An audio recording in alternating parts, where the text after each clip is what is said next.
Existe uma pergunta que acompanha todo ser humano em todas as épocas.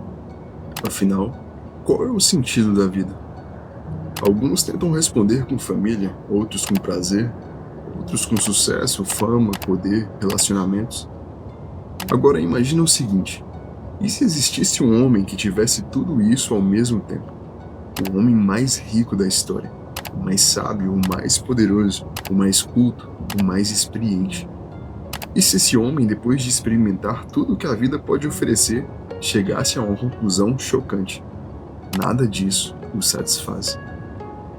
Sejam bem-vindos ao livro de Eclesiastes. Este não é um livro sobre fé, não é um livro sobre devocional. É talvez o livro mais perturbador de toda a Bíblia. Ele funciona como um espelho quebrado diante da nossa geração. Enquanto corremos desesperadamente atrás de carreiras, relacionamentos perfeitos e reconhecimento digital, este livro nos para no meio da rua. Ele olha nos nossos olhos e faz a pergunta que tentamos abafar com barulho e entretenimento. E se tudo isso for inútil? Porque aqui, um homem inspirado por Deus ousa dizer: vaidade de vaidades. Tudo é vaidade.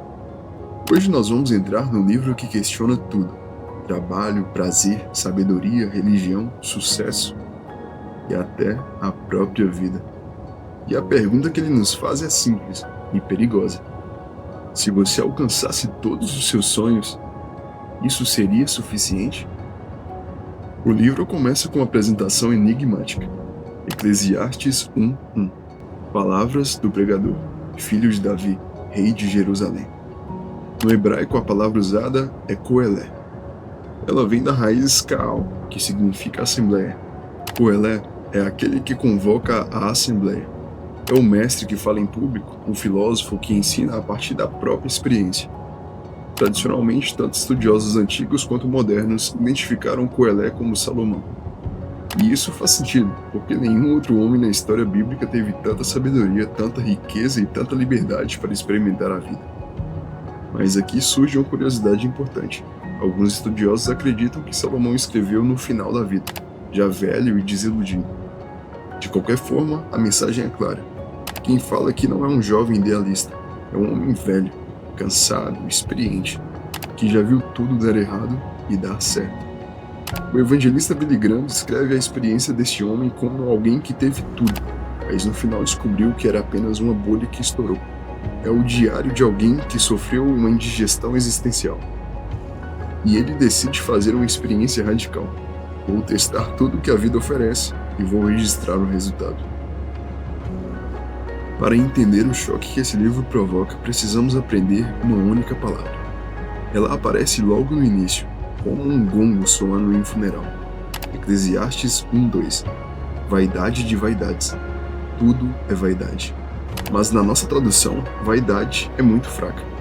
A palavra original é reval. No hebraico, reval significa literalmente vapor, hálito, neblina, fumaça.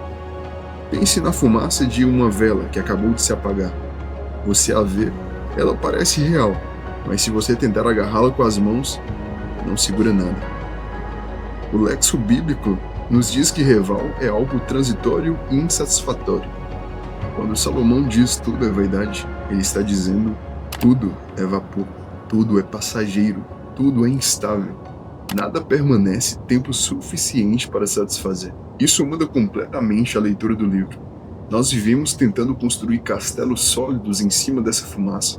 Achamos que se tivermos o emprego certo, a conta bancária certa ou o corpo perfeito, finalmente teremos o controle. Eclesiastes vem nos dizer que estamos correndo atrás do vento. E para provar isso, o autor não usa apenas teologia, ele usa a própria vida. Ele decide fazer um experimento real. Imagine que você tivesse recursos ilimitados, dinheiro infinito, poder absoluto e uma inteligência superior à de qualquer ser humano. O que você faria para encontrar a felicidade? Salomão teve tudo isso. Ele decidiu testar cada fonte de significado que o mundo oferece. Primeiro, ele tentou o hedonismo. Eclesiastes 2:1. Disse comigo: vem, eu te provarei com alegria. Ele não negou nada. Teve as melhores bebidas, as músicas mais refinadas, jardins paradisíacos e centenas de mulheres. Ele transformou a vida em uma festa contínua. Muitos jovens hoje vivem para o fim de semana, achando que a próxima festa, a próxima experiência ou a próxima viagem vai preencher o buraco. Salomão já estava lá. Ele chegou ao fim dessa estrada e a conclusão, bem, vocês já sabem. Eclesiastes 2:1.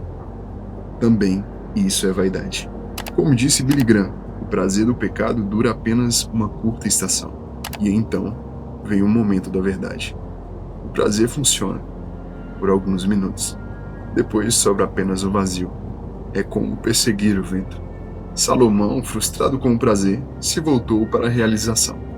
Se eu não posso me divertir até a felicidade, vou construir o meu caminho até ela. Salomão tornou-se o maior empreendedor da história. Construiu palácios que eram maravilhas do mundo antigo. Plantou florestas, acumulou ouro e prata como se fossem pedras de rua. E então, ele olhou para tudo o que suas mãos fizeram. Ele teve orgulho da conquista. Aquele sentimento que temos quando somos promovidos ou terminamos um grande projeto. Mas então, uma sombra caiu sobre ele. Ele percebeu algo terrível. Eclesiastes 2:18. Tudo o que construir, outro herdará. Você trabalha a vida inteira e alguém que você nem conhece desfruta. A morte significa que ele teria que passar o seu império para outra pessoa. Talvez para um tolo que nunca trabalhou por aquilo e que destruiria tudo. A riqueza não trouxe segurança, trouxe a ansiedade de perdê-la. Eclesiastes 2:17. Aborreci o trabalho. Talvez a resposta estivesse no intelecto. Salomão foi o homem mais sábio do Oriente. Ele catalogou plantas, estudou filosofia, entendeu a política e a natureza humana. Nós valorizamos a educação e o conhecimento. Achamos que entendemos o problema. Podemos resolvê-lo. Mas Salomão descobriu uma verdade amarga. Eclesiastes 1:18. Na muita sabedoria, há muito enfardo. E o que aumenta em conhecimento, aumenta em dor. A sabedoria humana pode explicar como o mundo funciona, mas não porque sofremos.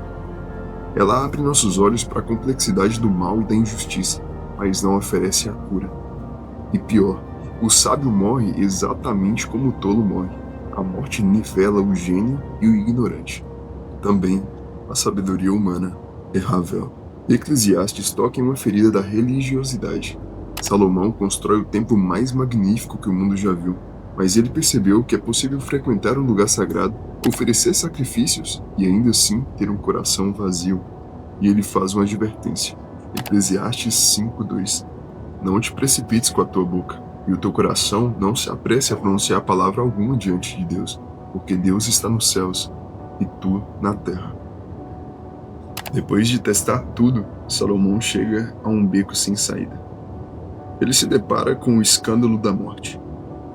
Não importa o quanto você construiu, ou o quanto você se divertiu, ou o quanto você aprendeu, a sepultura espera por todos. A morte é o grande equalizador que torna as ambições humanas por si sós irrelevantes. É aqui que o livro se torna perigoso. Ele desmonta a nossa ilusão de controle. Nós gostamos de acreditar que se fôssemos pessoas boas e trabalhadoras, a vida nos devesse algo. Eclesiastes diz que não. Eclesiastes 9:11. O tempo e o acaso atingem a todos. Os velozes nem sempre vencem a corrida. Os fortes nem sempre vencem a batalha. A injustiça existe no lugar do juízo. O livro nos força a encarar que debaixo do sol, ou seja, nessa vida, limitada ao horizonte terreno, sem a perspectiva de eternidade, tudo é vaidade. É um ciclo repetitivo onde o sol nasce e se põe. Os rios correm para o mar e nada realmente acontece. Se a nossa esperança se limita a este mundo, somos os mais miseráveis de todos.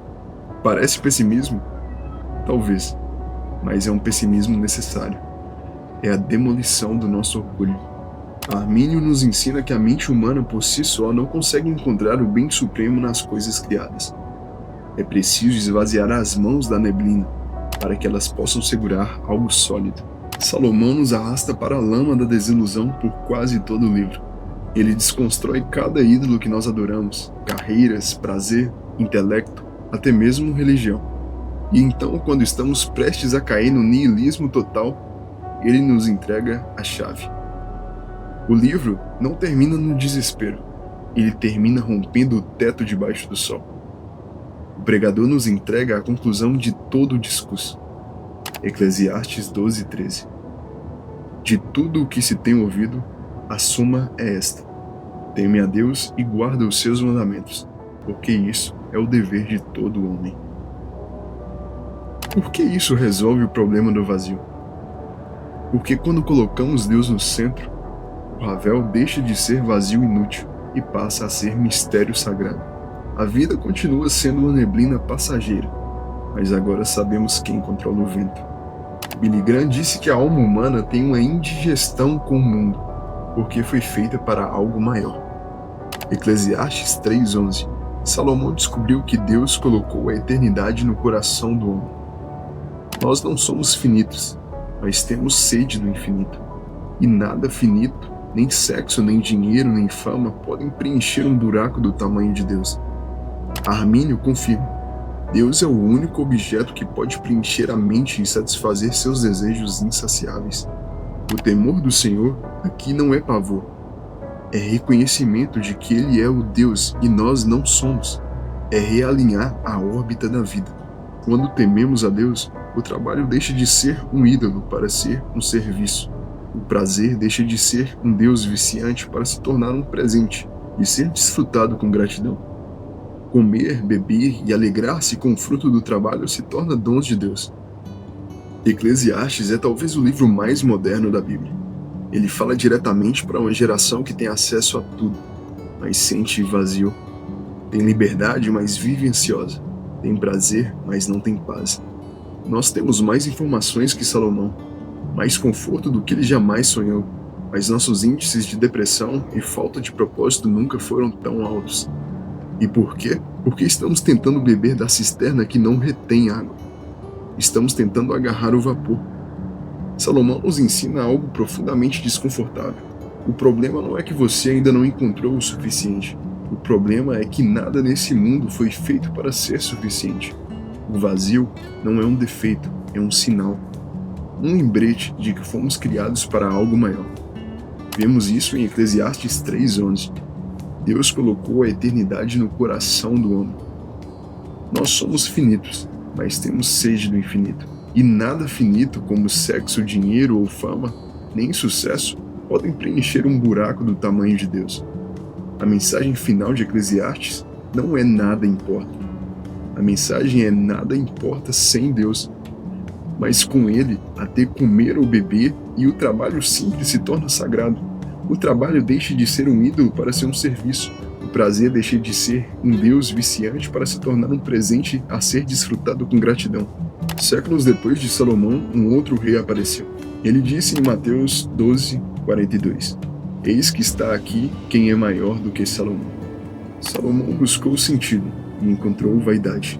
Jesus oferece a vida, e vida em abundância. Ele é a rocha, que dá solidez em meio à neblina. Nele a sabedoria não traz dor, mas salvação. Nele a morte não é o fim, mas a porta para a eternidade. Portanto, a busca termina aqui, não nas coisas, mas na pessoa. Temer a Deus, guardar os seus mandamentos e viver a vida, não como uma conquista desesperada, mas como um presente dele. E talvez a maior pergunta de Eclesiastes seja esta: se tudo passa, o que na sua vida realmente permanece?